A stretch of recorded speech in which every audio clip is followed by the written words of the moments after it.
Hello students, आज हम लोग 11th का टॉपिक पढ़ेंगे trigonometric function of sum and difference of two angles, जिसमें formula cos x plus Y equal to cos x sin y minus sin x sin y, इसको हम लोग proof करेंगे। तो सबसे पहले हम मीनिंग समझते हैं कि what is the meaning of trigonometric function of sum and difference of two angles. Suppose कीजिए कि एंगल जो है वह x और y है, तो सम ऑफ x एंड y जो होगा वह हो जाएगा x प्लस वाई, और जब इसका हम कोसाइन लेंगे तो यह हो जाएगा cos x plus y. It means it is the trigonometric function cos of sum of two angles x plus y, जिसका वैल्यू होता है cos x sin y minus sin x cos y। इसको proof करने के लिए हम Cartesian plane में एक यूनिट सर्किल ड्रॉ करेंगे, जिसका सेंटर जो होगा वह ओरिजिन होगा। और सपोज कीजिए कि यह जो यूनिट सर्किल है यह एक्स एक्सिस को पॉइंट ए पर इंटरसेक्ट करता है। 3 पॉइंट्स और लीजिए आप, पॉइंट बी, सी और डी, वो इस तरह लिया जाए कि एंगल ए ओ बी जो है वह एंगल एक्स हो जाए, B O C angle y, और जो एंगल ए ओ डी होगा वह यहाँ पर माइनस वाई होगा, क्योंकि यह जो एंगल फॉर्म हो रहा है वह क्लॉकवाइज और ये दोनों एंटी क्लॉकवाइज। तो जब एंगल एंटी क्लॉकवाइज होता है तो पॉजिटिव हो जाता है, और जब इसको हम क्लॉकवाइज लिए तो ये निगेटिव हो गया। अब पॉइंट ए का जो कोऑर्डिनेट्स होगा, तो चूँकि यह यूनिट सर्किल है तो ओरिजिन से इस ए का जो वैल्यू होगा यह लेंथ होगा, यह रेडियस होगा, और यूनिट सर्किल का मीनिंग हुआ कि रेडियस का जो मेजरमेंट होता है वह 1 यूनिट होता है। तो यहाँ से यहाँ तक 1 यूनिट हुआ, तो इस पॉइंट ए का जो कोऑर्डिनेट्स होगा वह हो जाएगा 1 0, क्योंकि एक्स एक्सिस पर पड़ने वाले कोई भी पॉइंट का जो सेकेंड कोऑर्डिनेट्स होता है वह होता है 0। अब पॉइंट बी, सी और डी का कोऑर्डिनेट्स लिखने के लिए जो 3.2 में, एक्सरसाइज 3.2 में आपको एक बेसिक कंसेप्ट बताया गया था कि किसी कार्टेशियन प्लेन में जब हम यूनिट सर्किल लेते हैं तो इस यूनिट सर्कल पर कोई पॉइंट लिया जाए तो इस पॉइंट का कोऑर्डिनेट्स क्या होगा। सपोज कीजिए कि यह यूनिट सर्किल, यानी यहाँ पर ओरिजिन है, ओरिजिन को सेंटर लिया गया और यहाँ एक पॉइंट लिया गया P। जब हम OP को ज्वाइन करते हैं तो यह रेडियस हुआ जिसका मेजरमेंट 1 है। अब P से इस एक्स एक्सिस पर जब हम परपेंडिकुलर ड्रॉ करते हैं, सपोज कीजिए कि यह PM है और इसका लेंथ है x और इसका लेंथ है y।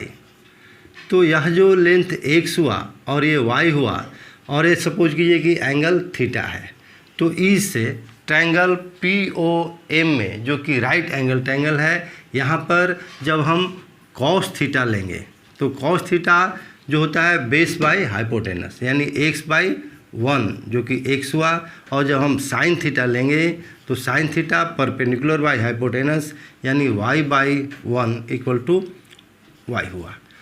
तो इस P का जो कोऑर्डिनेट्स होगा, तो जब हम परपेंडिकुलर ड्रॉ करते हैं तो यह जो हुआ y कोऑर्डिनेट्स हुआ और यह x, यानी इसका जो कोऑर्डिनेट्स xy है, यह x का वैल्यू जो है वह हो गया cos थीटा और y का वैल्यू sin थीटा, यानी P का जो कोऑर्डिनेट्स हुआ वह हो गया cos थीटा और sin थीटा। तो कंक्लूजन क्या निकला कि यूनिट सर्किल पर कोई भी पॉइंट हम लेते हैं और उस पॉइंट को ओरिजिन से जब लाइन सेगमेंट जो ज्वाइन करता है, तो यह लाइन सेगमेंट एक्स एक्सिस के साथ जो एंगल बनाया उस एंगल का कोसाइन और उस एंगल का साइन, यही इसका कोऑर्डिनेट्स होता है। यदि P सपोज कीजिए कि यहाँ पर हो और एंगल जो है वह यहाँ पर सपोज कीजिए कि अल्फ़ा है, तो इस P का जो कोऑर्डिनेट्स होगा वह हो जाएगा कॉस अल्फ़ा और साइन अल्फ़ा। यानी इस यूनिट सर्किल पर कोई भी पॉइंट लिया जाए और वहाँ से ओरिजिन को मिलाने वाला जो लाइन सेगमेंट होगा वह एक्स एक्सिस के साथ जो एंगल बनाया उस एंगल का कोसाइन और उस एंगल का साइन उस पॉइंट का कोऑर्डिनेट्स होगा। तो इसी कंसेप्ट पर जब पॉइंट B का कोऑर्डिनेट्स लिखना होगा, तो यह पॉइंट B को जो ओरिजिन से लाइन सेगमेंट ज्वाइन कर रहा है, तो यह लाइन सेगमेंट एक्स एक्सिस के साथ एक्स एंगल बना रहा है, तो इस पॉइंट B का जो कोऑर्डिनेट्स होगा वह होगा cos x और sin x। इसी तरह जब पॉइंट सी लेंगे हम तो सी पॉइंट को जब ओरिजिन से ज्वाइन करेंगे तो यह लाइन सेगमेंट इस एक्स एक्सिस के साथ जो पॉजिटिव डायरेक्शन में है, यहाँ पर जो एंगल बनाया वह हुआ एक्स प्लस वाई। तो इस पॉइंट सी का कोऑर्डिनेट्स हो जाएगा कॉस एक्स प्लस वाई और साइन एक्स प्लस वाई, ये इसका कोऑर्डिनेट्स हुआ पॉइंट सी का। इसी तरह पॉइंट डी का जो कोऑर्डिनेट्स होगा वह यहाँ पर एंगल माइनस वाई है, तो इसका हो जाएगा कॉस माइनस वाई और साइन माइनस वाई। तीनों पॉइंट का कोऑर्डिनेट्स आपको मालूम हो गया और पॉइंट ए का कोऑर्डिनेट्स ऑलरेडी आप यहाँ पर फाइंड किए हैं 1 0। तो अब जब हम दोनों ट्रायंगल लेंगे, ट्रायंगल बी ओ डी और ट्रायंगल सी ओ ए, ये दोनों ट्रायंगल जो है वो कॉन्ग्रुएंट है। कैसे कॉन्ग्रुएंट है? तो एंगल बी ओ डी जो है, यह angle B O D equal to Y plus angle ये है सी ओ डी। ध्यान से देखिए, angle B O D equal to angle B O C यानी Y plus angle C O D. इसी तरह एंगल इस ट्रायंगल में, ट्रायंगल ए ओ सी में जब हम एंगल सी ओ ए निकालेंगे, एंगल सी ओ ए, तो यह क्या हो जाएगा? एंगल सी ओ ए यानी ये पूरा एंगल, यह एंगल जो है वह माइनस वाई और ये एंगल सी ओ डी। तो माइनस वाई साइन यदि हम छोड़ते हैं, केवल न्यूमेरिकल वैल्यू लेंगे तो y plus angle C O D. तो एंगल बी ओ डी और C O A, angle B O D ये एंगल और एंगल सी ओ ए ये एंगल, ये दोनों एंगल इक्वल हो गया। और साइड जो है बी ओ और ओ सी इक्वल है, क्योंकि दोनों लेंथ है रेडियस का, सेम सर्किल के रेडियस का लेंथ है। और इसी तरह है ओ डी और ओ ए इक्वल है। तो इस तरह दोनों ट्रायंगल बी ओ डी और ट्रायंगल सी ओ ए में दो साइड और बीच का एंगल इक्वल हो गया। It means triangle B O D congruent to triangle C O A. और जब दो ट्रायंगल कॉन्ग्रुएंट हो गया तो उनका कॉरस्पॉन्डिंग साइड्स इक्वल होता है, यानी बी डी जो होगा वह ए सी का इक्वल हो जाएगा। Therefore B D equal to A C. जब B D equal to A C हुआ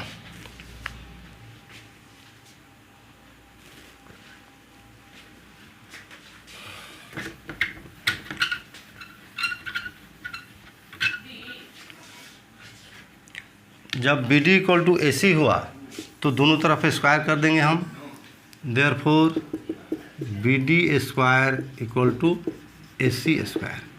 अब बी डी का जो वैल्यू होगा वह है डिस्टेंस फार्मूला से आप फाइंड कर सकते हैं। बी का कोऑर्डिनेट्स मालूम है कॉस एक्स साइन एक्स, तो आप लिखेंगे, और इसका भी कोऑर्डिनेट्स मालूम है कॉस माइनस वाई और साइन माइनस वाई।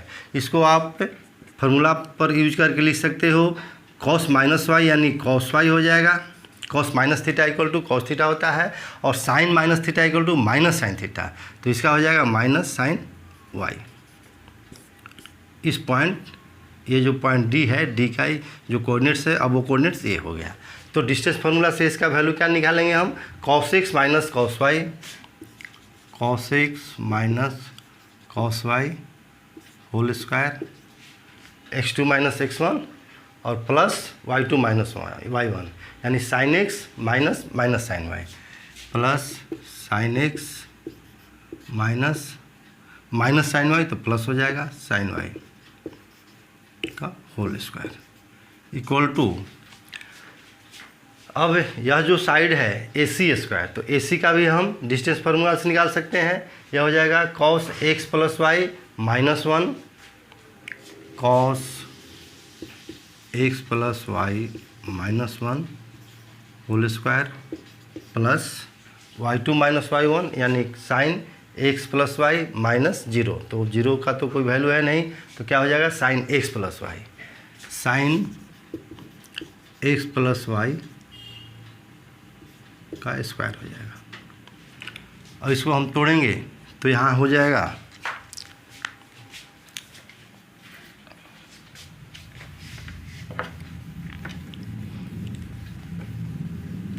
यहाँ लिखिए a माइनस बी का होल स्क्वायर, यानी cos square x plus cos square y minus 2 cos x cos y plus इसको ए प्लस बी का whole square sine square x plus sine square y plus 2 sine x sine y. इसको जब हम तोड़ेंगे तो होगा A minus B का whole square cos square x plus y plus 1 minus 2 cos x plus y और ये हो जाएगा plus sine square x plus y. अब यहाँ ध्यान दीजिए कॉस स्क्वायर एक्स और साइन स्क्वायर एक्स कितना हो गया 1 plus cos square y sine square y 1 minus 2 cos x cos y plus 2 sine x sine y equal to cos square x plus y और sine square x plus y क्या हो जाएगा 1 plus 1 minus 2 cos x plus y ये हो गया यहाँ पर, ये दोनों मिलकर 1 हो गया, यहाँ 1 तो 1 प्लस 1 2 और यहाँ भी 1 प्लस 1 2 कैंसिल हो गया।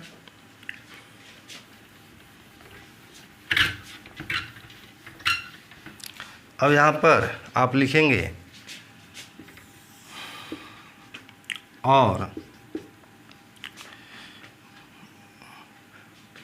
माइनस कॉमन ले लीजिए, माइनस कॉमन लेने पर ये हो जाएगा 2 माइनस 2 कॉमन लीजिए तो कॉस माइनस 2 कॉमन लेने पर cos x cos y minus sine x sine y equal to यहाँ पर बचेगा minus 2 cos x plus y. ये minus minus cancel 2 2 cancel therefore cos x plus Y equal to cos x cos y minus sine x sine y. इस तरह यह जो formula है ये आप प्रूफ कर लिए। यहाँ पर cos x plus Y equal to cos x sine y minus sine x sine y. ये कॉस एक्स साइन वाई नहीं, cos x cos y, cos यहाँ पर जो है cos x cos y minus sine x sine y है। ठीक है, तो नेक्स्ट क्लास में हम लोग नेक्स्ट फार्मूला प्रूफ करेंगे।